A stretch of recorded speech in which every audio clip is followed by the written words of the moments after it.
que quedan entradas ahí. Si no me tengo ni idea, queda por ahí. Buenas tardes. Esperando a que se sume más gente, vamos a compartir un video realizado por estudiantes del Instituto de Formación Docente de Paysandú. Así hacemos esta espera más corta.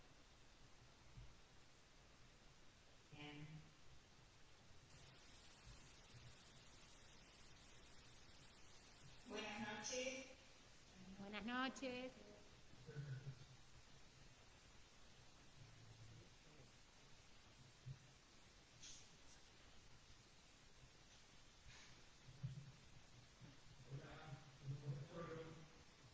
Buenas noches.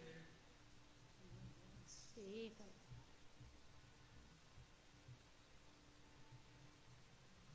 ¿vos estás conectado? A ver si te ves.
Bueno, buenas tardes a todos los que se han ido sumando.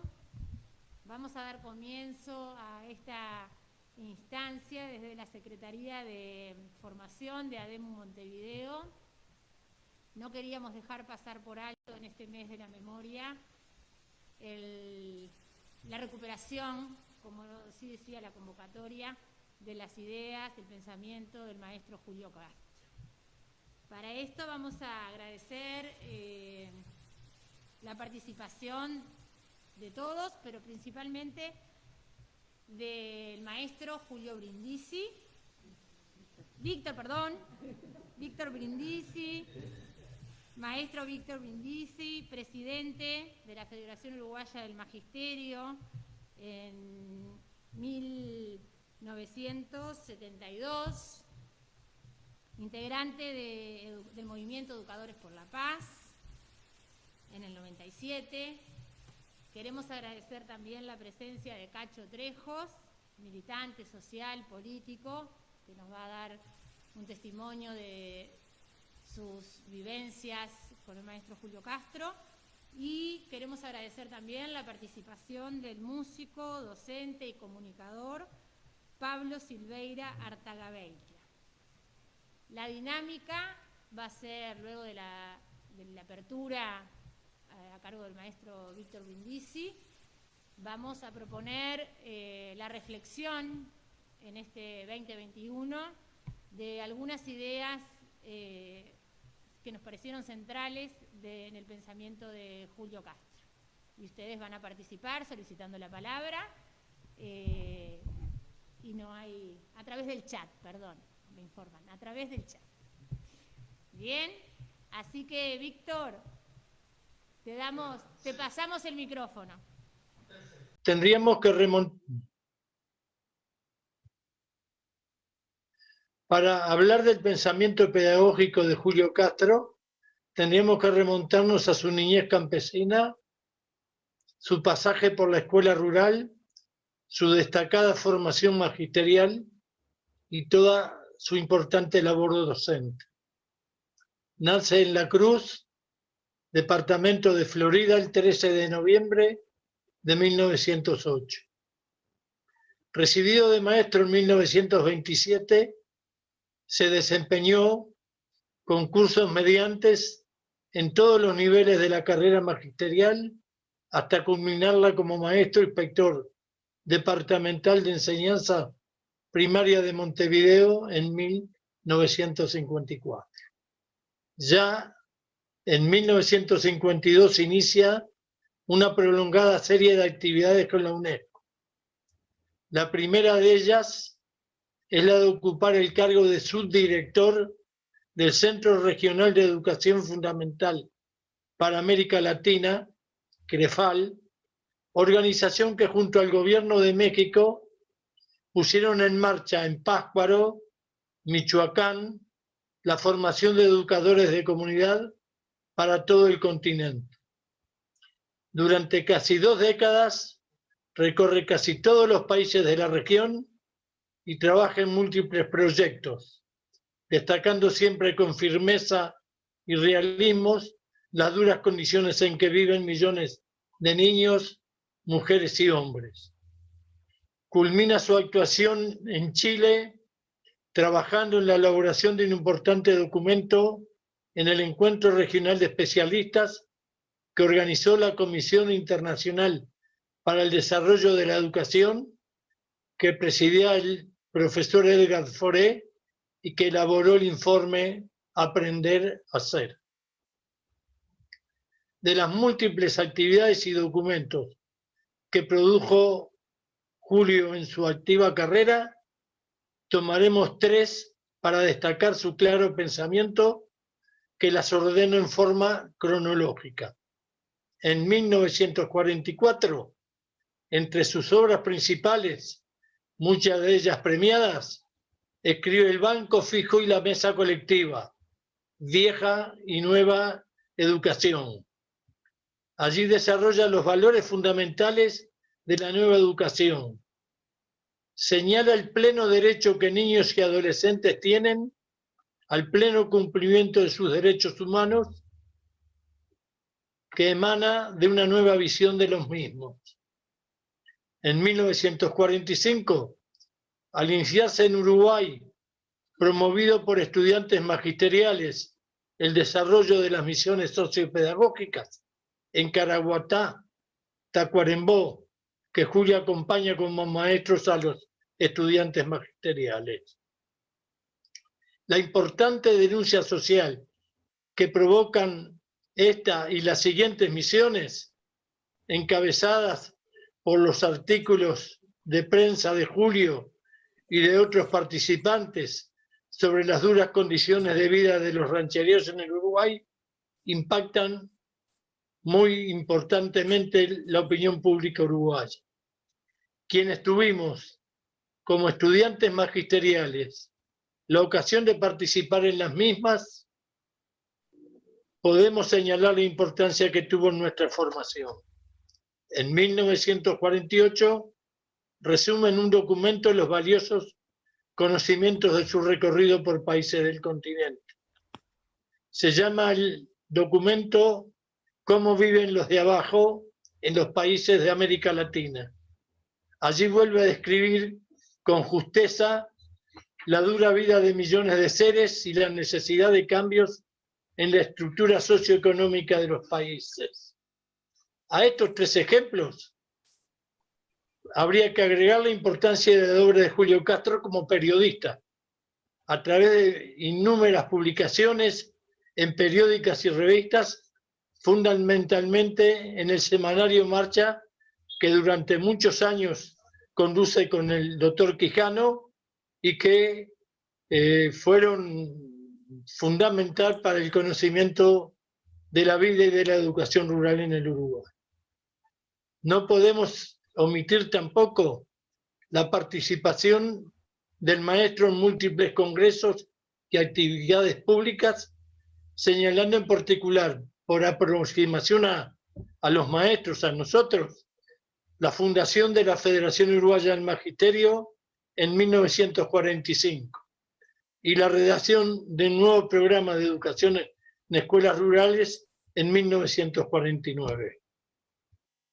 Finalmente, junto al fundamental aporte al pensamiento educativo, debemos destacar la figura de Julio como un luchador social, político, como un hombre comprometido con su país, con sus hermanos, con la libertad y con la democracia.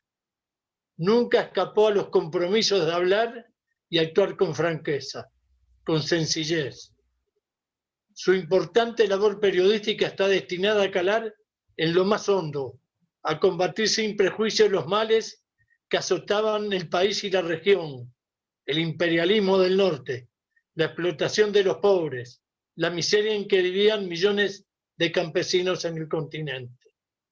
Julio era consciente de que la dictadura, en su tarea represiva, reprimía, torturaba, asesinaba. Prefirió quedarse, como dicen algunas cartas, muchas de ellas dirigidas al maestro Miguel Soler, que estaba en Barcelona, a ayudar a los compañeros. Se dice, seguimos aquí porque todavía somos útiles para algunas pequeñas cosas. No podemos siquiera organizar un grupo de ayuda ni reunirnos algunos para ver qué se puede hacer. Hay colegas que no tienen que comer. Hay otros que se quedan sin casa. Aquí las cosas siguen igual, con signos de descomposición y el correspondiente tufo. Ya en plena dictadura, es secuestrado en las proximidades de la avenida Rivera y Francisco Servi, el día 1 de agosto del 77, y llevado a una casona próxima a la avenida Millán e Instrucciones, donde es torturado y asesinado presumiblemente el día 3 de agosto, es decir, 2 días después de su secuestro. Se intenta esconder el secuestro y el asesinato mediante la falta de información de su salida al exterior, hacen referencia a Buenos Aires en septiembre del mismo año. Más allá de los reclamos de verdad y justicia, comenzados y seguidos durante muchos años con la cabeza del maestro Miguel Soler y el Movimiento de Educadores por la Paz al frente, recién a fines de 2011 se encuentran restos óseos en campos linderos al batallón número 14 de Toledo que confirman su cruel asesinato. Seguimos reclamando verdad y justicia y castigo a los culpables. Gracias.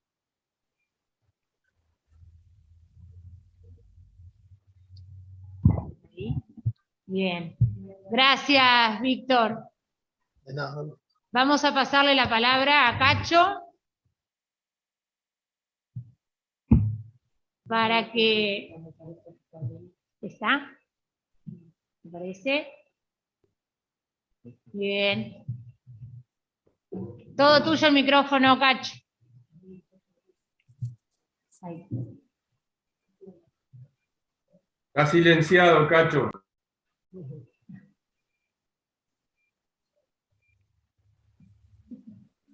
¿Vos lo podés activar? Ahí te escuchamos. Ahí me escuchan. Bueno, disculpen, lo que pasa es que soy muy torpe con esto de las nuevas tecnologías. Bueno, en primer lugar, para mí es un gran honor, me siento realmente muy contento de poder participar, más allá de que soy consciente que es muy poco lo que yo vaya a aportar. Me pareció muy buena la intervención de Brindisi, Y yo, ¿por qué es tan importante lo de Julio Castro? En los años complejos de nuestro país, la dictadura del 73, yo me incorporé a la militancia social y política en forma muy decidida. Y me tocó vivir ciertas instancias que fueron muy importantes en mi vida y que me permitieron formarme como ser humano y desarrollarme hasta desde el punto de vista cultural. En esa situación, en el año 74, en el 73 ya habíamos padecido algunas, en lo personal había estado preso en el Cilindro, y en realidad el Cilindro... ¿Ya salió algo? ¿Se escucha? ¿Se escucha, Noelia? Walter Florines tiene el micrófono prendido, eso es lo que estamos escuchando. Al compañero Walter le pedimos por favor si puede apagar su micrófono, gracias. Bueno, les cuento lo siguiente. En el 73 había estado detenido en el Cilindro, una experiencia también enriquecedora, porque allí conocía a una cantidad de compañeros con mucho mayor formación que la que yo tenía. En el año 74 se había resuelto, con motivo de conmemorar el 1 de mayo, dos concentraciones importantes, una en La Teja y otra en 8 de octubre. Fueron brutalmente reprimidas. Terminamos cientos de compañeros detenidos, algunos estuvieron pocas horas y a otros fuimos trasladados en ómnibus de lo que era en aquel momento la empresa municipal Andé al Cilindro municipal. 24 años tenía, y ¿quiénes estaban allí? Estaban detenidos 3 figuras de la cultura, del desarrollo intelectual en el país muy importantes, Quijano, Alfaro y Julio Castro. No tenía una dimensión yo en lo personal de lo que significaba, lo que después entendí que era Julio Castro. Y aún hoy con las reflexiones que hacía Brindisi, todavía es impresionante los aportes que él hizo al desarrollo de nuestro país desde el punto de vista cultural, de desarrollo de la educación, pero desde el punto de vista de su interpretación de los fenómenos de la sociedad latinoamericana. Es impresionante. Y el libro que él menciona, esas conferencias del año 48 son impresionantes, impactan. Pero, ¿qué cosa quería yo comentarles de esa experiencia del Cilindro? Yo tenía 24 años, como les decía, y Julio tenía 66 años. Y era un joven más. Estaba al frente de la olla, se cocinaban allí, llegaba la solidaridad del movimiento sindical y bueno, se preparaban las comidas allí. Y el cocinero, en forma permanente, con un delantal muy grande, el que manejaba la olla era Julio. Pero la relación con los jóvenes, la humildad, es decir, en ese momento yo no tenía la dimensión de lo que era Julio Castro, y cómo nos trató, cómo nos ayudó y cómo de alguna manera aún los más jóvenes y los que de repente menos leídos o menos desarrollados desde el punto de vista intelectual, compartía con nosotros que podía ser desde un cuento y él tratar de dar la explicación desde el punto de vista literario o la charla más variada. Realmente una figura así impresionante. Cualquiera de los tres eran grandes individuos y grandes personalidades, pero Julio tenía una característica, en mi opinión, desde el punto de vista humano, para relacionarse con los jóvenes que realmente me impactó. Pasa el tiempo, vivimos la noche terrible de la dictadura. En el mismo periodo me toca de nuevo, me detienen en el año 77, no pasamos por la misma experiencia. Yo terminé en el penal de Libertad y soy un privilegiado. Julio lo asesinaron. Tremendo. Y uno después repiensa y analiza cuánta gente maravillosa dio tanto por este país.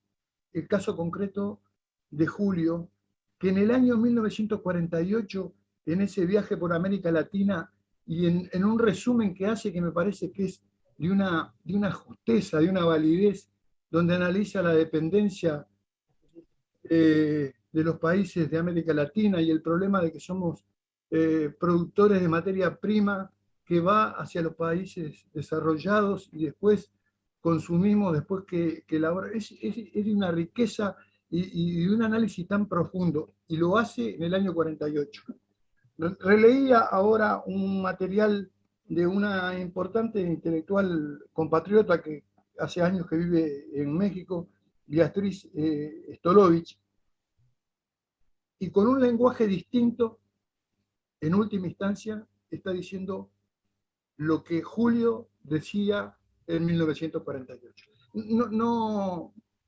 No sé si logro trasladar el significado que yo le doy, y estoy convencido que es así, de la importancia del pensamiento de Julio Castro. Y por supuesto, desde el punto de vista pedagógico, ustedes lo verán con mayor claridad, pero en mis años ya de veterano me he arrimado a colaborar en una escuela en temas de artes plásticas, no porque sea un idóneo, sino que soy un autodidacta y voy a conversar con los chiquilines. Y el tema del banco bareliano y la posibilidad de una nueva forma que todavía hoy no está impuesto. En algunas clases, por ejemplo acá en Cuchilla Alta, sí hay ese tipo de banco que planteaba Castro. Bueno, no quiero extenderme más, simplemente una mención más. Julio Castro también vivió acá en Cuchilla Alta, en el kilómetro 72 de la Interbalnearia, donde tenía una casita donde venía a veranear. Fue miembro de la comisión de fomento del balneario. En la sede de la asociación hay una foto de Julio. En el periodo anterior de la intendencia de Canelones se le puso el nombre de Julio Castro a la rambla de Cuchilla Alta, cosa que es muy importante.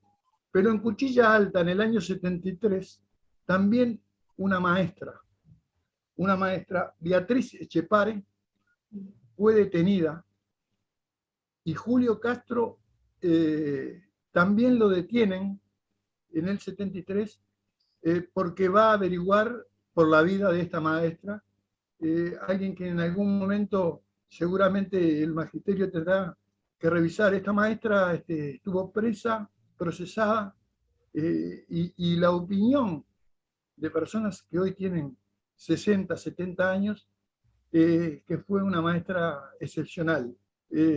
Algunos dicen era una madre. En fin, seguramente que la intervención de otros participantes será más importante.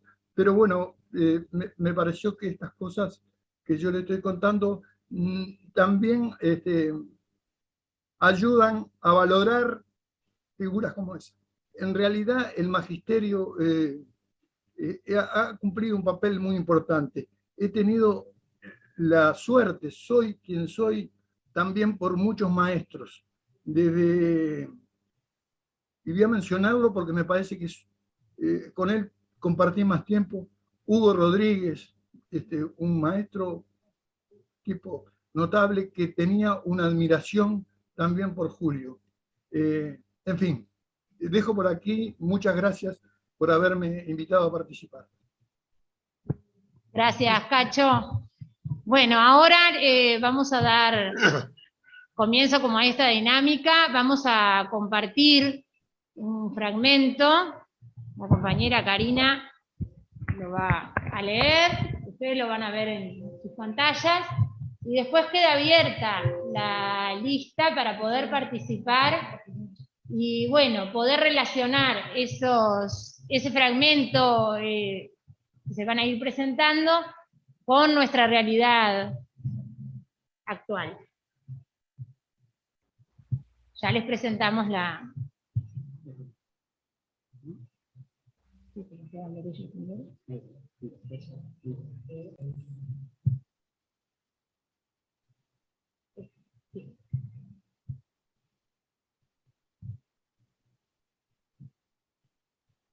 Los misioneros se encontraron frente a una realidad que se expresaba por sí sola con una irrebatible elocuencia.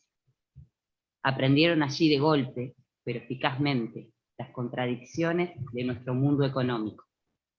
Entre vacas y sin carne, entre ovejas y muriendo de frío, en el campo y sin agua, por la escuela próxima y no pudiendo ir a ella por falta de ropa. Aprendieron también que la escuela debe hacer otras cosas antes de enseñar a leer y a escribir. La escuela debe ser progresista y transformadora, en el hondo sentido de la expresión. Debe tender a elevar el nivel de vida del medio rural y crear el ideal de progreso auténticamente rural, en el que el hombre busque posibilidades en el medio mismo. 1945, Misiones Pedagógicas.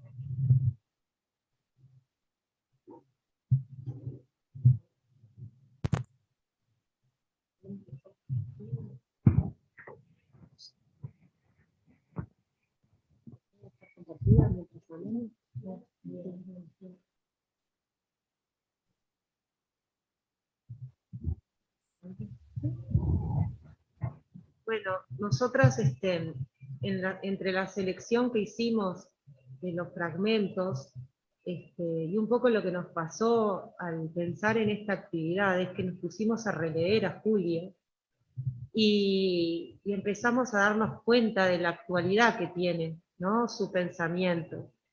En este fragmento, a nosotras lo que nos traía principalmente es la idea del docente como actor político, asumir ese rol político que tenemos, y que sabemos que lo tenemos por acción o por omisión, el compromiso transformador que implica nuestra tarea, y ese dirimirse entre reproducir y transformar, en el que nos enfrentamos día a día en nuestras prácticas educativas. Y bueno, y la inspiración de su pedagogía humanista también, y bueno, un poco por ahí era una de las ideas eje que fuimos rescatando de Julio Castro, y que bueno, que al traerlo al hoy nos sigue interpelando. Él ahí habla del el contexto, para él también tiene un valor muy especial, que también nos evoca a pensar, y nos habla mucho de los excluidos que él en su momento se preocupó por conocer las distintas realidades, ¿no? Cuando hizo toda esa investigación para su libro en analfabetismo, acá en el Uruguay, y también cuando después amplió hacia Latinoamérica. Bueno, eso es un poco las cosas que nos ponemos a pensar. Y él hablaba, decía, los privilegiados siguen estando y los excluidos siguen estando, y siguen estando hoy. Y el rol de la escuela, y preguntárselo cada día, es un poco lo que queremos apelar en este día.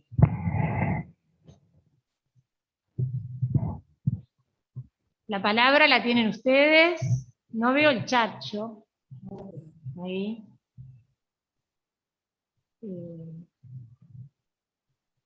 ¿Quién pide la palabra? No sé si se puede hablar o es por el chat. Sí, no, por eso. piden la palabra, solicitan la palabra por el chat y el micrófono es de ustedes. No sé. Sí, claro, la palabra, no sé quién está hablando. Carol, tuya la palabra. Desde 33. Sí, yo la verdad que descubrí a Julio Castro porque durante mi formación, que fue durante la dictadura, Julio Castro, ¿verdad? Soler, ninguno de los pedagogos, no se hablaba nada, estaba encajonado en un escritorio y no teníamos ni la menor idea del portento de su pensamiento. Posteriormente, cuando comenzamos a hacer algunos cursos, fue que lo descubrí, y la verdad que uno se para en el pensamiento de Julio Castro y se admira de la riqueza de su pensamiento y de la vigencia y de la transformación. Yo que fui mucho tiempo a las ATD, nunca me voy a olvidar en una de las ATD, después de la dictadura que vino Soler, hubo un maestro relativamente joven que dijo: el pensamiento de Julio Castro cuajó, dice, en la ruralidad. Entonces le preguntaban por qué, porque si no, no hubiera, la gente no se hubiera ido de la ruralidad. La gente comenzó a pensar y se dio cuenta que no tenía futuro, así como se estaban dando las bases, ¿verdad?, en el medio rural. Y por eso se volcó hacia el cinturón en las ciudades. Pero aquí que ahora hay una nueva complejidad. Cuando yo comencé a trabajar en el Instituto de Formación Docente, esos cinturones de la ciudad, que albergaba mucha gente que venía de la ruralidad, no pudo sostener o cambiar o modificar la vida de ellos. Entonces uno se pregunta, ¿qué pasó con el pensamiento de Julio Castro, verdad?, frente a esta nueva situación y frente a esta nueva forma de exclusión que hay por medio del trabajo que se realiza y que está excluyendo a mucha gente que no tiene formación. Hoy en el campo, por ejemplo, no hay pequeños asentamientos, sino que, por ejemplo, las arroceras tienden a desaparecer en mi departamento, y se traslada, se lleva y se trae a los trabajadores, ¿verdad? Pero yo creo que una cosa fundamental que tiene todos esos pensadores es abrir la puerta para poder pensarse como ciudadano, pensarse como sujeto de derecho, como sujeto empoderado. Y creo que hay que preguntarse qué es lo que ha pasado, si en Uruguay los educadores estamos haciendo bien los deberes, si no debemos todavía aún más, profundizar aún más ese sentimiento de empoderamiento en las clases sociales más vulnerables, que nosotros los vemos en los contextos más críticos, donde muchas veces están invisibilizados. Uruguay tiene aún un problema que Julio Castro lo marcó en su bibliografía. No está orgulloso el Uruguay de su escuela pública. En todos los lugares donde fue, tanto en México, en Perú, ¿verdad?, en todos los lugares donde fue, estaban los ciudadanos cuando armaban una nueva escuela que era revolucionaria para la comunidad, para poder abrir una escuela de puertas abiertas, gratuita, ¿verdad? Y veían tanto los mexicanos como otros integrantes de Latinoamérica como una forma de poder avanzar. Uruguay no lo ve porque no valora la gratuidad, y por eso hay una descalificación también del docente. En lo que respecta, yo creo que el pensamiento de Julio Castro, de Soler, de Ferreiro, es portentoso, que habría que volver a situarlo y ver qué pasa en estos nuevos contextos, donde aún hay tanto por hacer, la escuela pública uruguaya debe ser revalorada, remirada, ¿sí? Y debe ser mirado el educador, ¿verdad? Y el acto educativo como acto político que reivindica el estar en el mundo y el poder ser. Creo que esa es una de las cosas fundamentales, que ellos lo hicieron en forma impecable y por eso es que fueron tan perseguidos.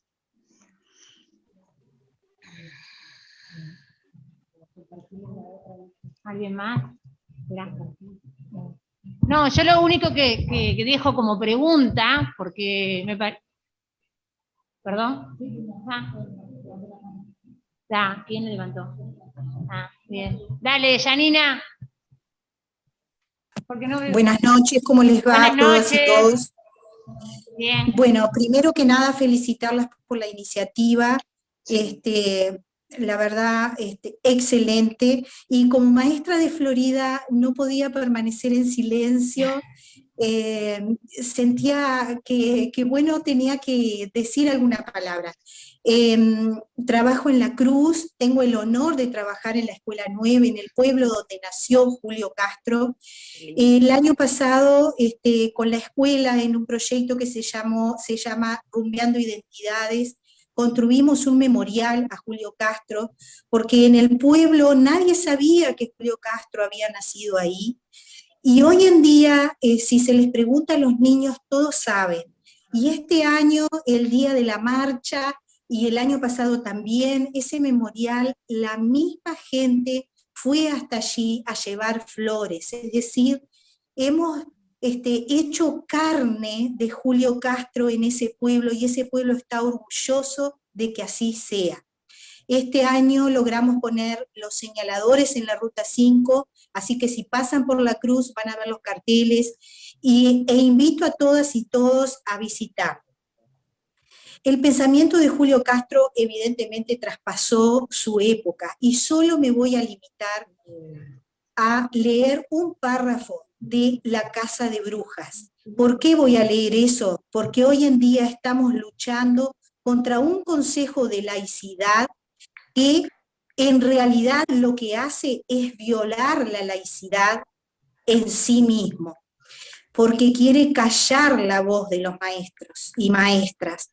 Pero mientras tengamos las banderas de Julio Castro, de Miguel Soler y de tantos maestras y maestros que nos precedieron, como Reina Reyes también, bueno, las maestras y maestros estaremos de pie. Así que me voy a tomar un segundo para leer este párrafo de Casa de Brujas, y solo con eso veremos la presencia de Julio Castro en cada una de estas instancias socioeconómico-políticas de este país. Es actual, es como si lo hubiera escrito ayer. Y dice así: el laicismo representó en la historia educativa del país la lucha contra el dogmatismo religioso. Después extendió sus contenidos a la defensa ideológica contra toda imposición que trabase el pensamiento libre, la crítica, la objetividad científica. Ahora la ley, en nombre de la laicidad, prohíbe reuniones y asambleas, coarta la libertad de expresión, califica, como lo hace habitualmente la policía, la naturaleza de las acciones que se realizarían en los centros educativos. Proselitismo, agitación, adoctrinamiento, instrumento de una política partidista, imposición totalitaria, etc. La prohibición, la represión y el castigo campean en torno a toda la actividad docente.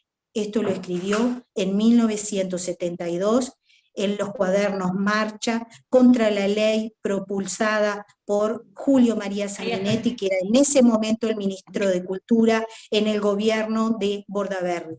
Su hijo Bordaberry, hace unos años atrás, intentó que ese Consejo de Laicidad se volviera a reflotar y no logró los votos. Hoy, Cipiani, con un copia y pegue, establece nuevamente ese Consejo de Laicidad.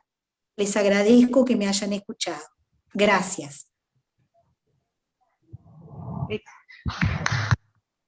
Muchas gracias, Janina, por tu aporte. Qué excelente que hayas podido participar. Y totalmente la vigencia, ¿no? La vigencia de Julio Castro y la vigencia también de estos actores políticos conservadores que vienen a investir nuevamente cada vez que lo pueden hacer. Y la resistencia que es nuestra y es recuperando también la memoria. Muchísimas gracias por tu aporte. Le vamos a dar la palabra a Julio del Movimiento Educadores por la Paz y después ya los dejamos con otra plaquita para seguir la reflexión. Julio.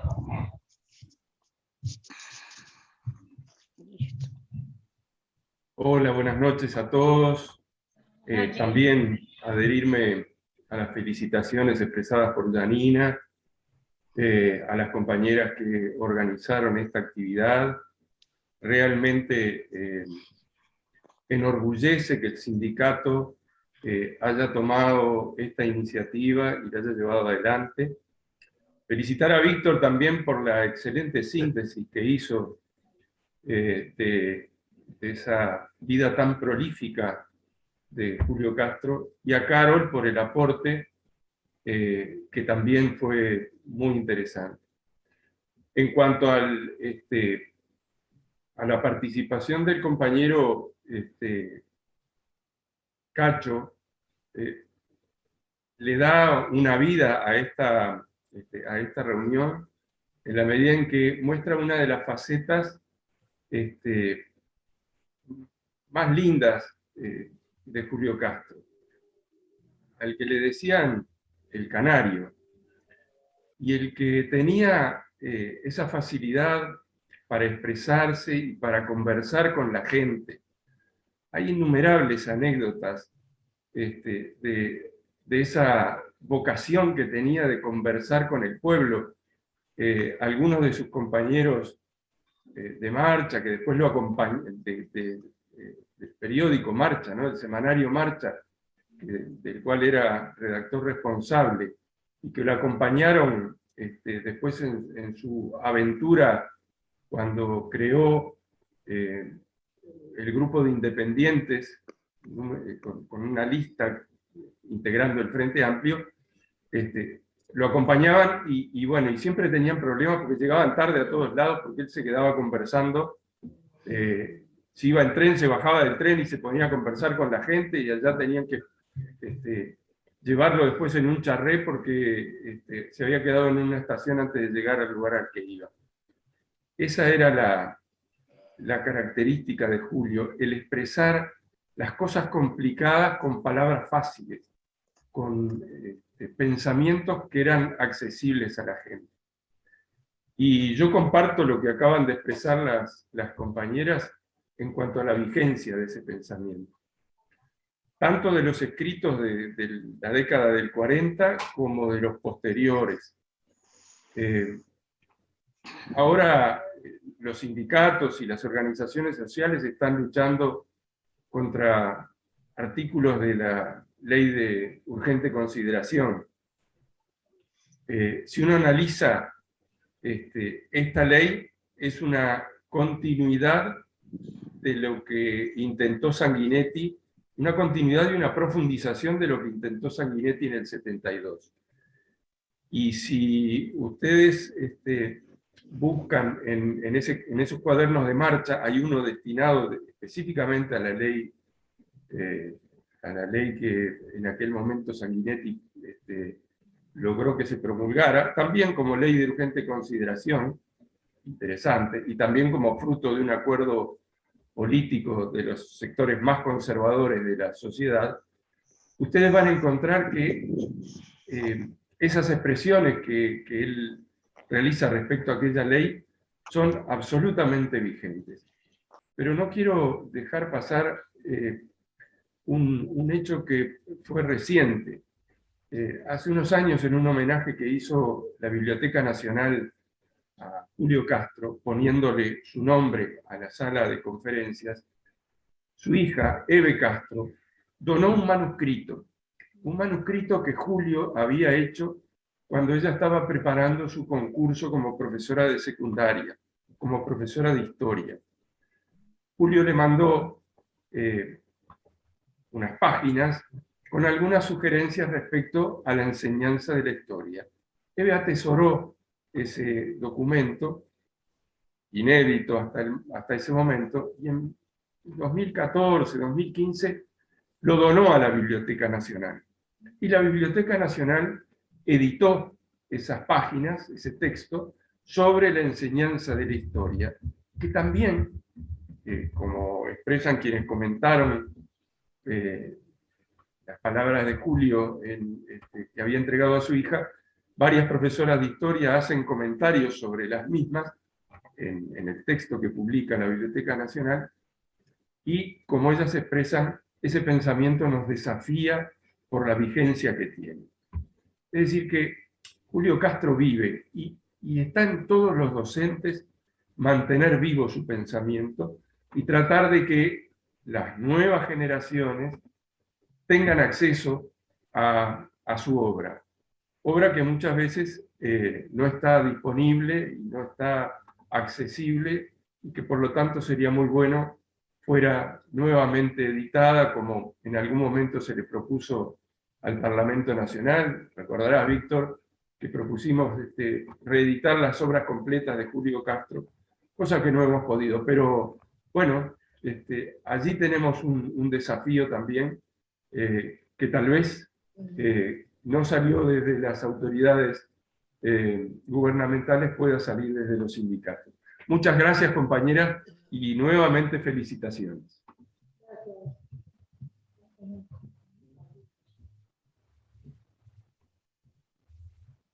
Vamos a ir con la segunda placa.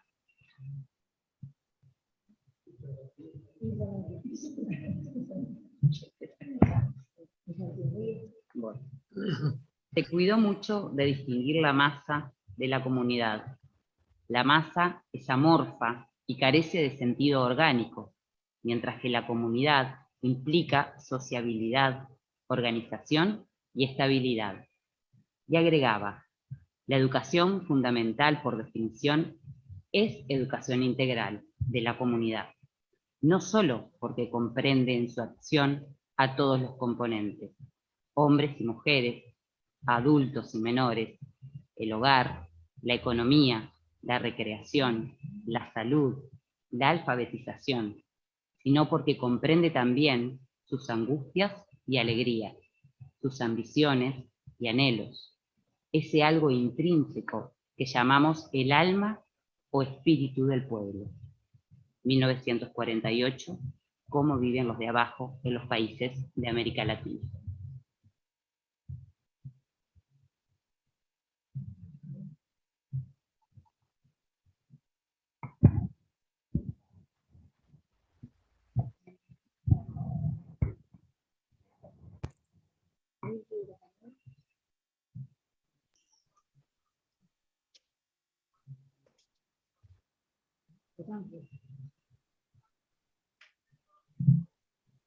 ¿Alguien que quiera tomar la palabra para traer un poco esas palabras al hoy? Sí, claro, la palabra. Carol.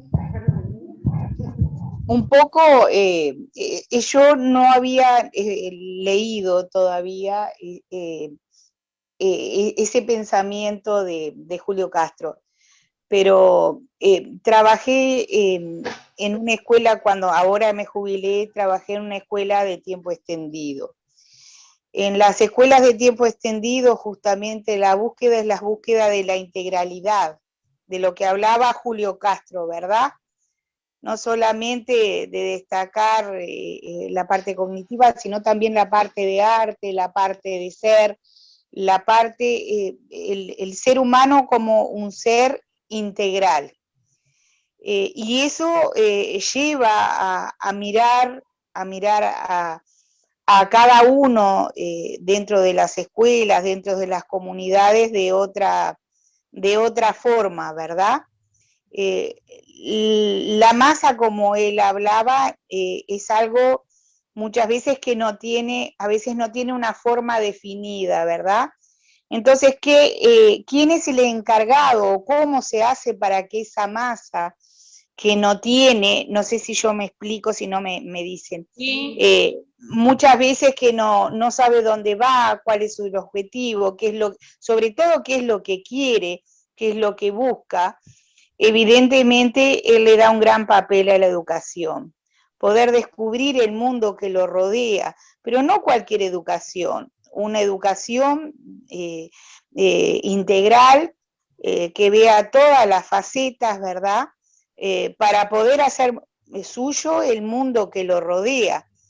Yo creo que en cierta forma se recogió en partes del pensamiento de Julio Castro en algunas de las modalidades, buscando justamente eso. Es una búsqueda, ¿verdad? No está terminado. Pero volver hacia atrás, creo que no se puede, porque en cierta forma Julio Castro tiene un pensamiento humanista y lleva a desarrollar o promueve el desarrollo de todo el ser humano, ¿verdad? Y el ser humano no se desarrolla si no es con otro.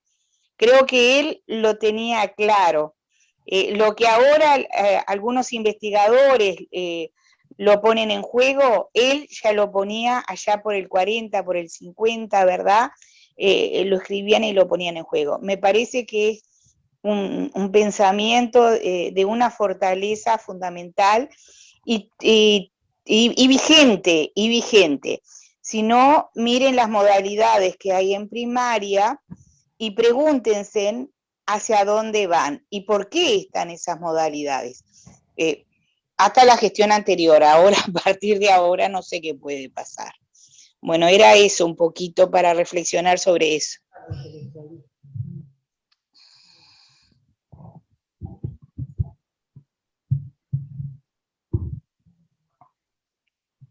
Elia.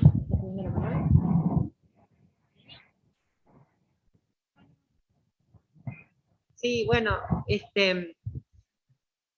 esto que trae Carol, a nosotros nos llamó mucho la atención este concepto de que él trabaja de comunidad, ¿no?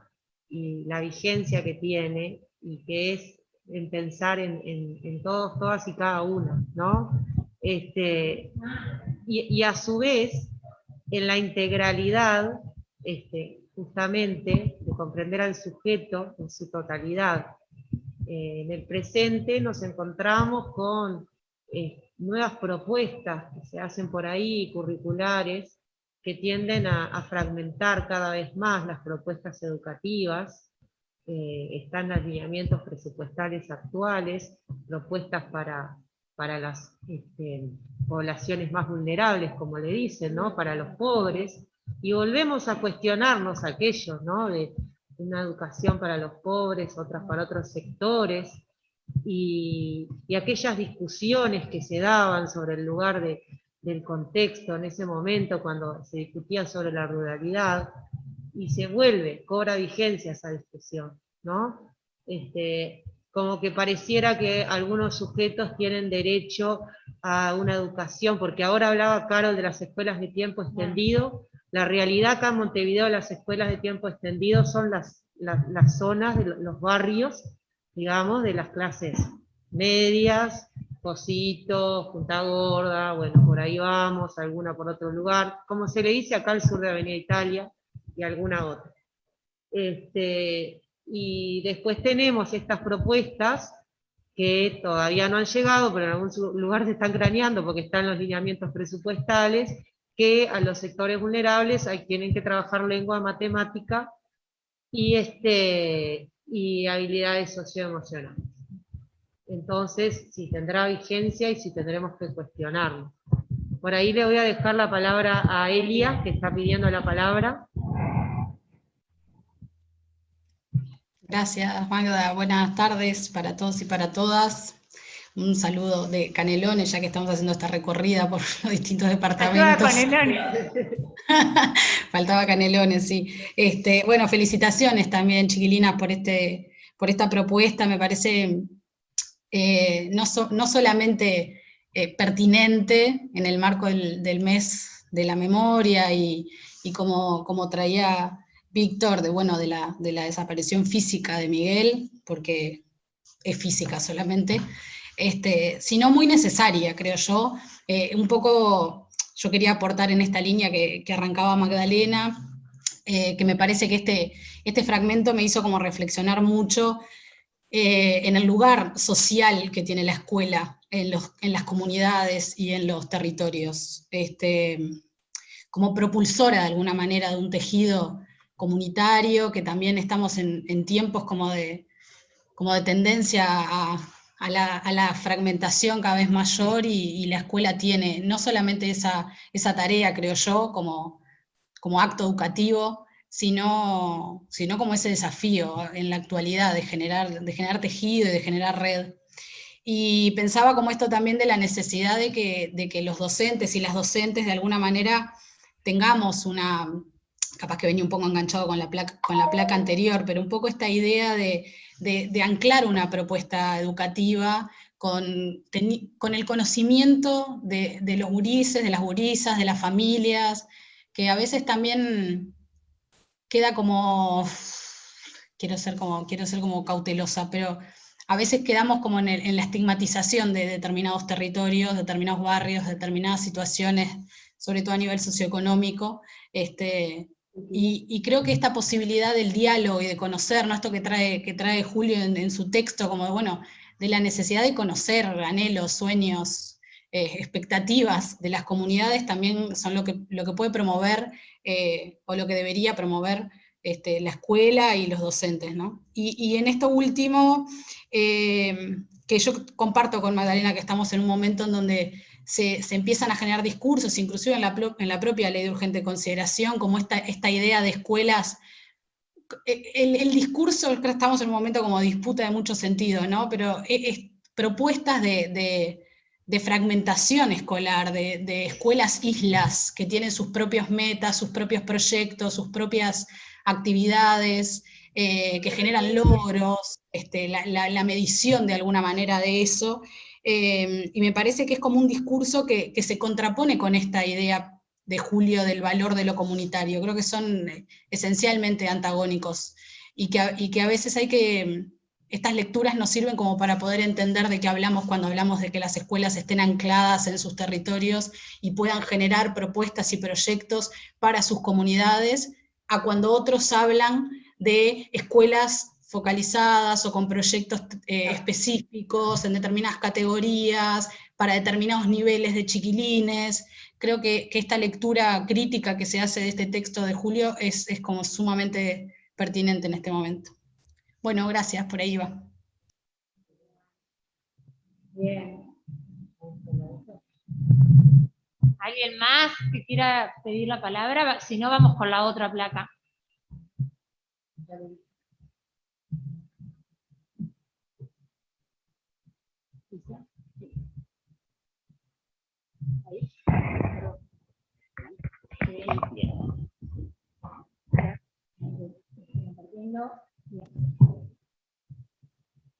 Aún cuando haya escuelas y maestros suficientes, las condiciones económicas sociales de existencia impedirá a muchos niños a concurrir a las escuelas, o les permitirá hacerlo de una manera insuficiente.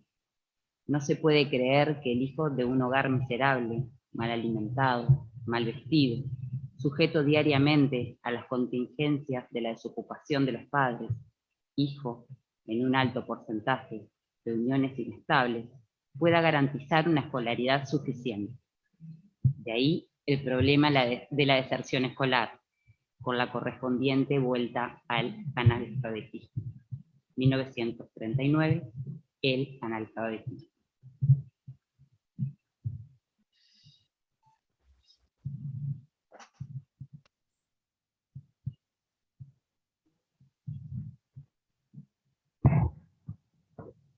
Bien.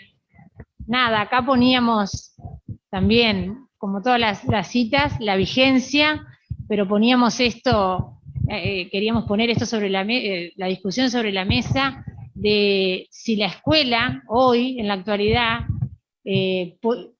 justamente al no poner las contradicciones en evidencia, las contradicciones que tiene la sociedad, al no poner en evidencia, muchas veces la escuela está tapando esas contradicciones, ¿sí? No con mala intención de los maestros, pero muchas veces lo que hacemos es tapar esas contradicciones, no sacamos a la luz esas contradicciones. Entonces, bueno, ¿de qué manera la escuela puede intervenir si no entiende que esa transformación, o como se decía en la otra placa, una escuela progresista y transformadora, justamente va por poner arriba de la mesa la contradicción y solucionar o intentar o buscar caminos en forma conjunta con la comunidad, y no desde políticas que vienen de afuera pensadas sin esa contextualización. Noelia. Bien. Cacho, te doy la palabra.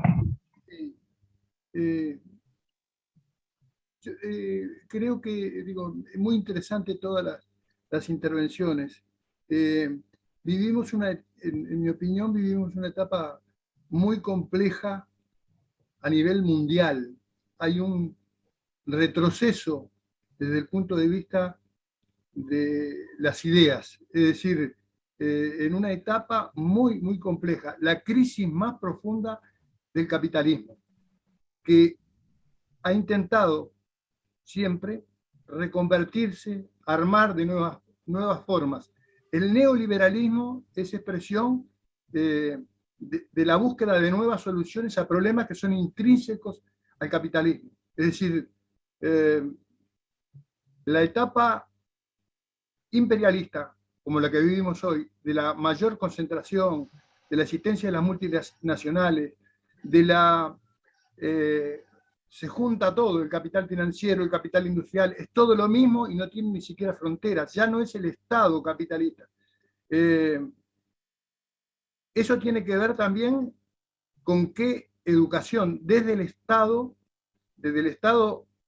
en concreto en el Uruguay, pero en el mundo, qué formación hay que dar para sustentar el poder. Eso es lo que está planteado. Entonces, es realmente complejo el papel del educador.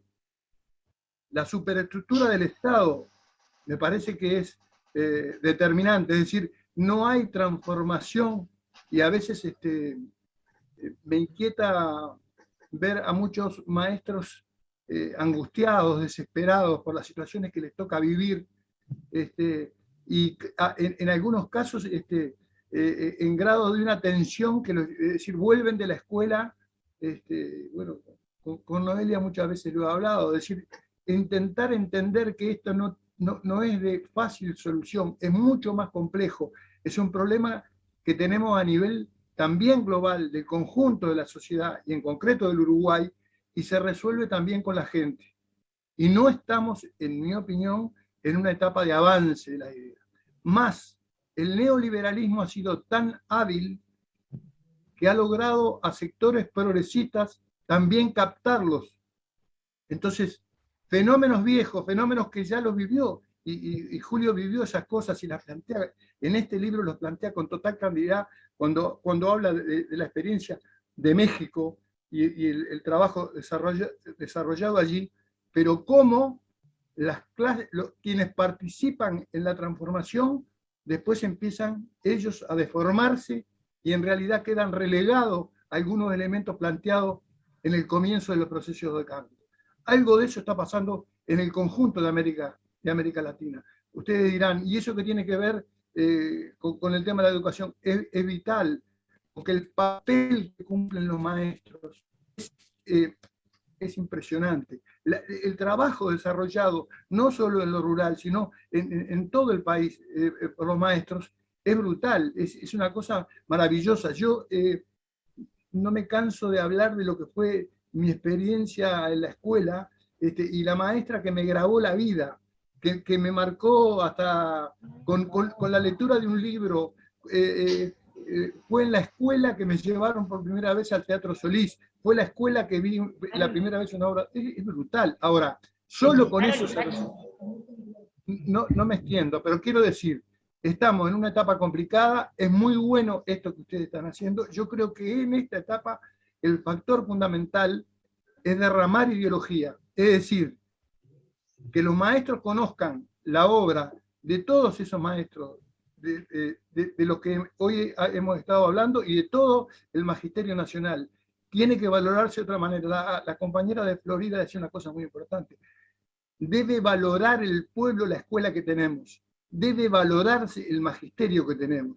Y eso es un esfuerzo que hay que hacer. Y de esa forma estamos derramando, en mi opinión, ideología. En tanto se sepa quién fue Julio Castro y el papel que cumplió y las cosas que planteó, estamos avanzando.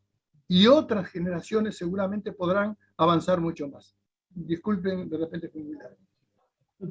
Carol, creo que pidió la palabra. Ah, perdón. Sí. Y Elia también. Ah, baja la mano, él. ¿Carol está por allí? No. No sé. Ah, está silenciada, Carol. ¿Ahora? Sí, perfecto. Que fue un adelantado para su época, porque lo que él dice con sus palabras, luego gente que hizo investigaciones lo pone en juego. El hambre no ayuda a los gurises a aprender. En la situación que hoy estamos en Uruguay y en toda Latinoamérica, nosotros estamos hipotecando la generación que tenemos. ¿Por qué? Fíjense que en la LUC se sacó la obligatoriedad de 0 a 5. ¿Por qué la obligatoriedad es importante? Yo voy a decir por qué es importante, no el cómo, que son dos cosas diferentes. No sé si yo me explico. Sí. ¿Por qué es importante? Porque hay familias, ¿verdad?, que precisan un apoyo, unir con ellas para poder avanzar. Y eso nosotros lo sabemos. Lo vivimos en 30 años de trabajo. Hay familias que no tienen problema, pueden y los gurises solos marchan divino, tengan un mediador o no tengan un mediador. Pero hay gurises que precisan, y las familias también precisan del apoyo de la escuela y del referente del maestro, y que el referente siempre está. Lo que decía Julio Castro, ahora lo dicen los neurocientíficos, que en los primeros 5 años de vida, y voy a ser un poco técnica, pero discúlpenme, pero no tengo más remedio que hacerlo. En los primeros 5 años de vida se forma a nivel cerebral toda la parte de dendrificación, o sea, a la parte neuronal se multiplica para que el chico pueda aprender. Pero si no tiene comida y no tiene buenos estímulos por parte de afuera, no se genera nada. Si nosotros le sacamos a los gurises en el contexto que hoy vivimos con 100.000, más de 100.000 desempleados, un porcentaje del 11% de pobres, si no es más, nosotros, si no hay una solución a esto, estamos hipotecando a esas generaciones. Julio Castro lo tenía clarito. Lo decía desde el punto de vista pedagógico, pero lo decía 50 años para atrás. Esta gente, hasta en la LUC, ha dejado entrever que no le interesa, ¿verdad?, que las generaciones que estén vamos a decir, más desvalidas o que tengan determinados contextos avancen. ¿Por qué? Porque son más fáciles de manipular. Llámenle como quieran, ¿verdad? Pero son más fáciles de manipular. Si yo tengo gente, ciudadanos que no se pueden parar en el mundo y ver dónde están, no saben dónde ir. Entonces, yo me pregunto, y también aplaudo al compañero cuando dijo, hay que aplaudir a los educadores que se ponen la camisa y se comprometen con esos gurises. Con todos en general, ¿verdad? Porque a veces la única salida que tienen, nosotros lo vemos también, es decir, ¿qué referente tuvieron que les cambió la vida? Y muchos de esos gurises, a veces los referentes que tienen son los maestros, ¿verdad? Hay algunos que no, por suerte tienen la familia, tienen una linda familia, no importa la condición que sean, pero que están, pero tienen los maestros. Y en algunos lugares, y ustedes también lo saben porque en Montevideo pasa y acá también, el Estado, la única presencia del Estado es la escuela. La escuela está allí. Y la escuela es la que vienen y nos dicen, a veces nosotros los miramos, que le pusieron mal, no le pusieron bien al niño en la libreta, a ver cómo hace si yo no le puedo cambiar, y le explico que no, que eso tiene que ir a determinado lugar, ¿me explico? Entonces a mí me parece que este momento es crítico, así como están dadas las cosas. Y que lo que se le está quitando en cierta forma, proyectando con todas estas medidas que están dando, es que haya gente con menos participación ciudadana, con menos derecho. Y eso es lo que los educadores no pueden permitirlo. No pueden permitirlo. Tienen que tener el compromiso con todas esas generaciones porque nosotros vivimos en sociedad. Y bueno, nos pagan poco, pero así como ellos lo hicieron en su hora, también capaz que nosotros vamos a tener que hacer, ya sea formal o informalmente, mucha cosa para poder sostener y contener algo. Eso era todo. Le agradezco lo de los compañeros, yo estoy de acuerdo con lo que dijo el compañero anterior, totalmente de acuerdo. Gracias. Vamos con la última placa.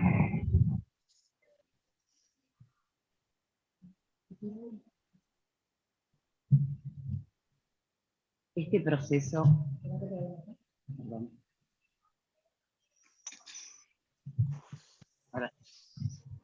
este proceso de analfabetización, vuelta al analfabetismo, se ve favorecido primero por la falta absoluta de una acción cultural post-escolar y segundo, por la falta de adecuación que hay generalmente entre lo que la escuela ha enseñado y lo que la vida exige. En el rancherío, la escuela debe ser otra cosa que una escuela rural del tipo común. Tiene frente a la miseria del medio y a lo precario de las condiciones de vida una ventaja invalorable, que a su alrededor viven los alumnos sin alejarse de su actividad educadora. Aprovechando esto, la escuela puede realizar todo el trabajo social que exige la vuelta a la humanidad de los seres que viven en el distrito. Debe alcanzar a pequeños y a mayores, meterse en los hogares, crear actividades de los más variados órdenes a fin de mejorar el nivel de la vida de todos. 1939, el analfabetismo.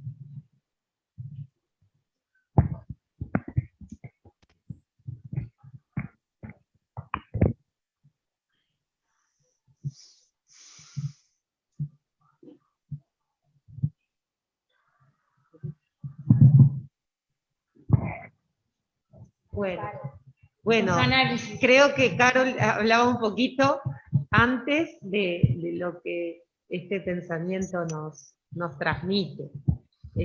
Personalmente lo que recupero mucho es el compromiso de Julio Castro por su tiempo, por su sociedad, lo llevó también a comprometerse con una investigación muy profunda. Para este libro del analfabetismo, él hizo una investigación muy profunda, muy detallada, que uno se lo pone a leer, y es el análisis social que él hace del medio rural, de la exclusión que se genera, y el analfabetismo como consecuencia de esa exclusión, que a uno que nos lleva a pensar un poco eso, ¿no? Y el lugar, él habla de los rancheríos, hace todo un análisis de los pueblos de ratas, que por ahí también Carol nos traía sus comentarios, y bueno, nos lleva a pensar esto, ¿no? El lugar, y lo que decía un poco Elia hoy también, el lugar de la escuela en el territorio, el rol de la escuela en el territorio, el rol de los educadores, y cómo esto del contexto no es un dato como para adecuar la propuesta al contexto, sino para trabajar desde ahí. Que tenemos que ser a veces muy cuidadosos cuando se nos habla de esto de que la enseñanza debe adecuarse al contexto, porque eso nunca puede significar que limitemos, ¿no? Sino todo lo contrario, trabajar desde allí, para eso que ese término tan importante que él usa ahí, que es la vuelta a la humanidad, ¿no?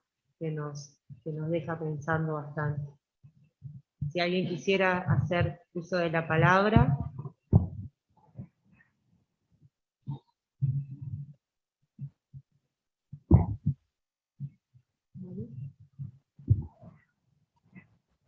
Bueno, entonces vamos a dar paso a la palabra a Pablo.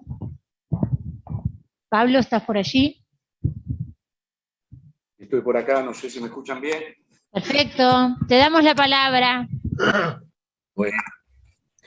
Bueno, muchísimas gracias. Para mí, estaba escuchando atentamente. Antes que nada, bueno, agradecerles a ustedes, queridas compañeras de ADEMU, de la posibilidad de participar de esta reunión. Para mí, en lo personal, muy emocionante, pero necesaria. Necesaria en lo personal y en lo colectivo. Y escuchar atentamente todas las intervenciones, la primera de ellas, el compañero Víctor Brindisi. Querido Víctor, que lo conocí hace algunos años personalmente, pero a través de su caminar en este tiempo, lo conocí hace muchos años a través de los cuentos de mi familia, que está vinculada toda al magisterio prácticamente. Yo provengo de Rivera, de la frontera norte, y cuando Julio Castro desapareció yo tenía 5 años. ¿Y por qué se metió Julio Castro en mi vida? Por lo que decía, porque la mayoría de mis familias, mi padre, mi madre, maestros rurales, se iniciaron, mi tío, que llegó a trabajar con Julio Castro, Víctor Silveira, ya fallecido, todos destituidos por esa ley que hacía mención, que impulsó Julio María Sanguinetti, la ley de educación, que la compañera Yanina hacía referencia, y Julio Arredondo, querido compañero, hacía un paralelismo muy interesante entre lo que se impulsa en la LUC con lo que impulsó Sanguinetti en la década del 70.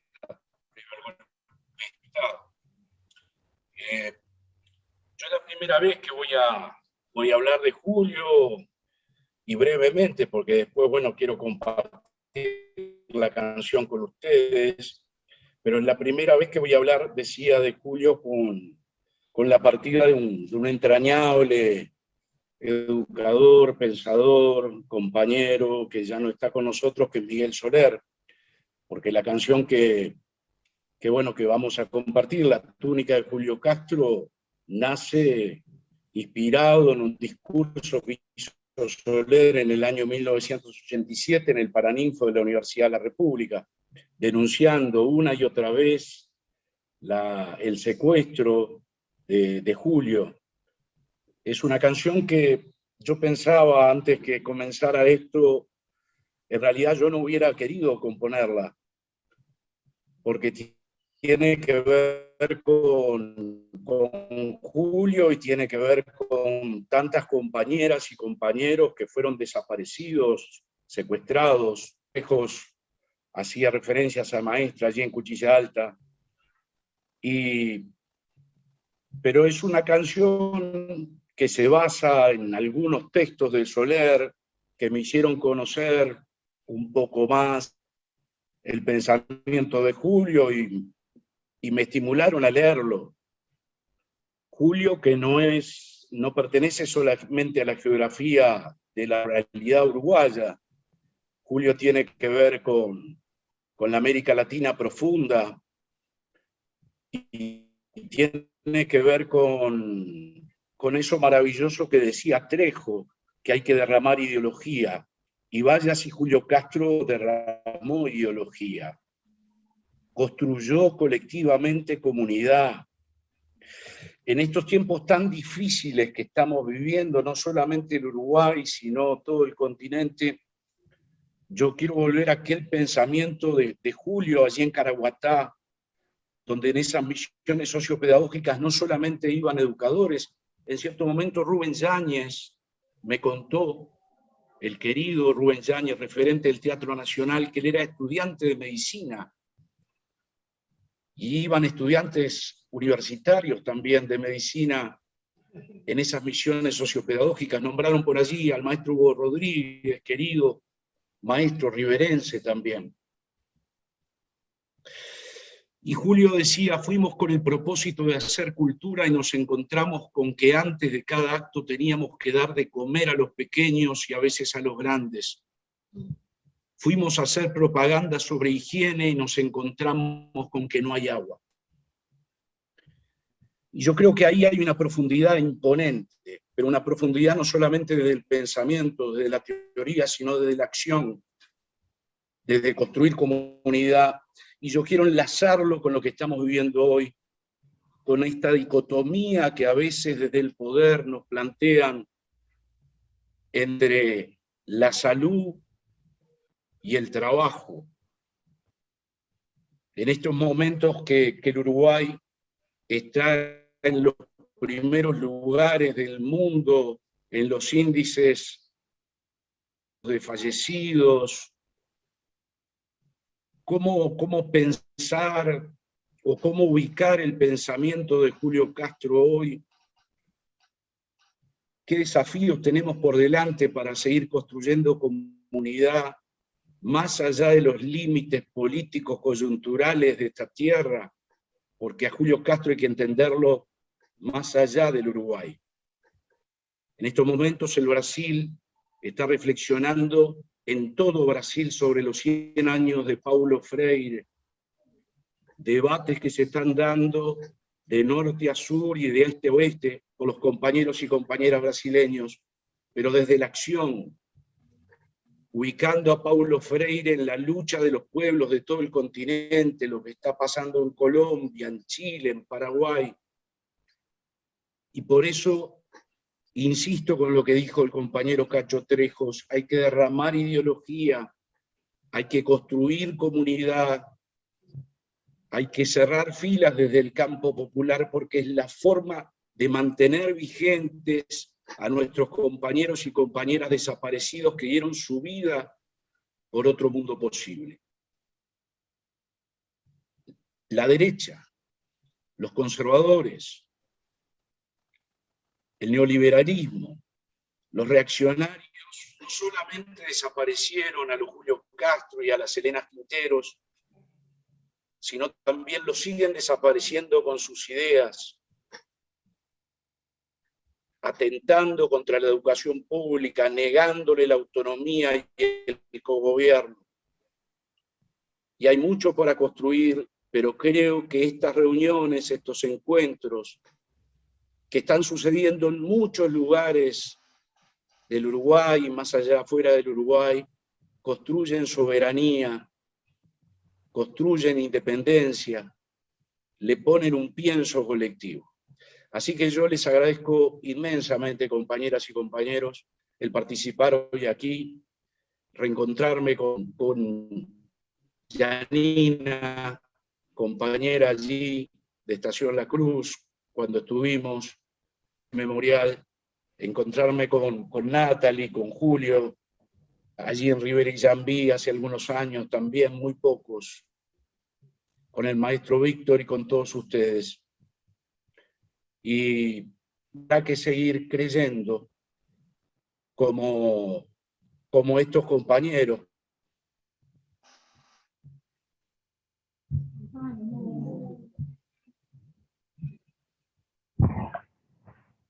Pablo, se te cortó el audio. Se congeló el audio. Capaz silenciaron. Capaz que sí. Que no fue Pablo, bueno. Seguramente Pablo se puede volver a conectar. Y bueno, justamente lo convocamos a Pablo. Él hizo la canción La Túnica, la compuso para Julio Castro. Y bueno, y entonces, por cuestiones técnicas no la va a Volvió, tocar. Magda. Ahí volvió, bien. A ver, Pablo, igual capaz que te podés sacar la imagen para ver si podemos escucharte mejor. habilitar el audio y no el video, capaz. Se cortó, no sé hasta cuándo. No, La túnica de Julio Castro es una canción que yo la compuse en la década de los 90, que está basada en ese discurso que hizo Soler en el Paraninfo en el año 1987, y por allí hay dos entrañables compañeros músicos que me acompañaron, Fabián Sánchez en guitarra y Marisa Rodríguez en violonchelo. Es una canción, bueno, que trata de ubicar un poquito el pensamiento de Julio Castro en una canción. Y bueno, y he tenido la emoción de poder compartirla una y otra vez en encuentros con compañeros y compañeras de los sindicatos de la educación, en Estación La Cruz, allí en Rivera y Jambí, cuando se inauguró el monolito Julio Castro. E incluso también está en un documental que fue impulsado por Primaria hace muchos años, donde participan entrañables referentes como Guillermo Chiflet y Eduardo Galeano.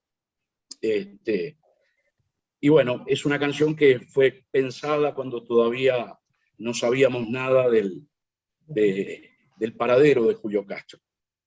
La túnica de Julio Castro se llama. Bueno, muchísimas gracias, Pablo. Vamos a cerrar entonces con el video, porque como les decía, no, por cuestiones técnicas no nos va a poder estar acompañando con su guitarra Pablo, pero vamos a escuchar su canción y el video grabado. Les queremos agradecer a todas y todos los que participaron. Este encuentro va a quedar grabado a disposición en nuestra página de Facebook, que es Magisterio Formación. Después, si quieren buscarla y replicarla, está buenísimo, porque una de las cosas que nos facilita la tecnología es eso. Con respecto a lo que decía Pablo, de Paulo Freire, también estamos en eso, estamos trabajando en ese sentido este año, en generar encuentros sobre Paulo Freire.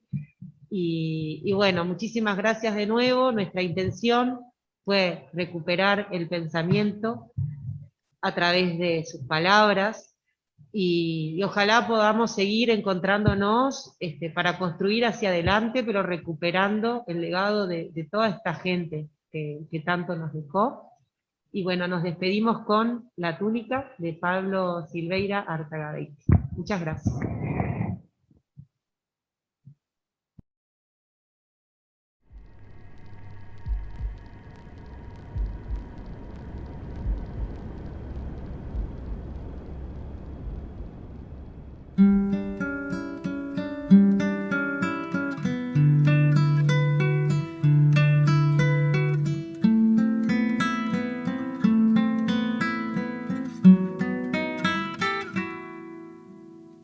Cielos de Estación La Cruz la vieron nacer soñando, rancherios de Caraguatá, fue aprendiendo con los de abajo. Cielos de Estación La Cruz la vieron nacer soñando, rancherios de Caraguatá, fue aprendiendo con los de abajo. Luego soñó el continente, la túnica de Julio Castro.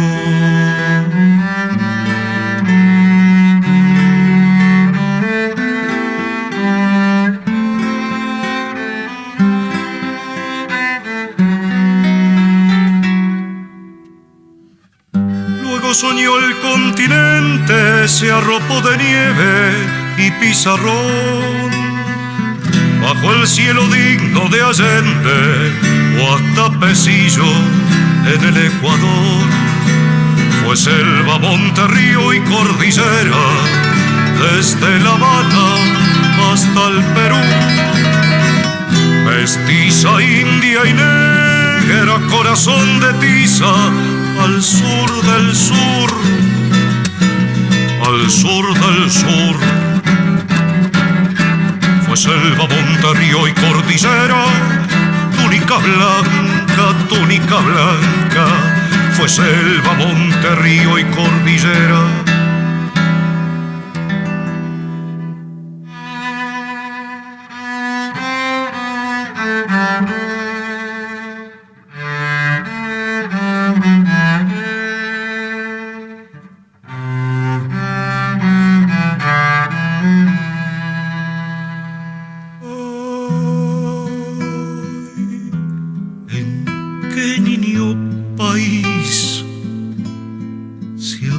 Al insistir de su túnica blanca,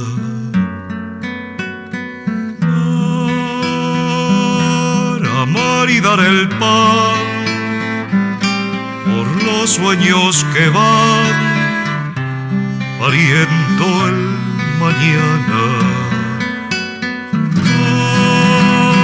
Ay, en qué niño país se amaca al insistir de su túnica blanca.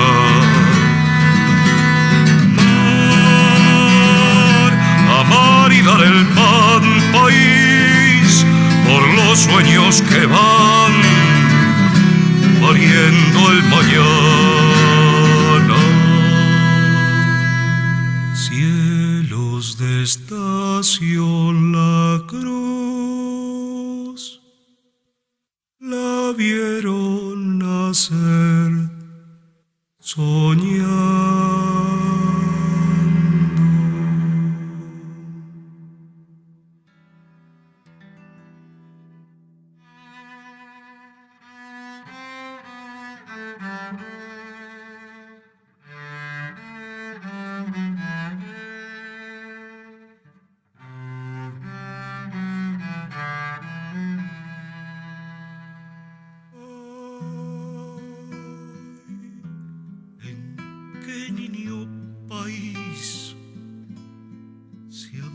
Al insistir de su túnica blanca,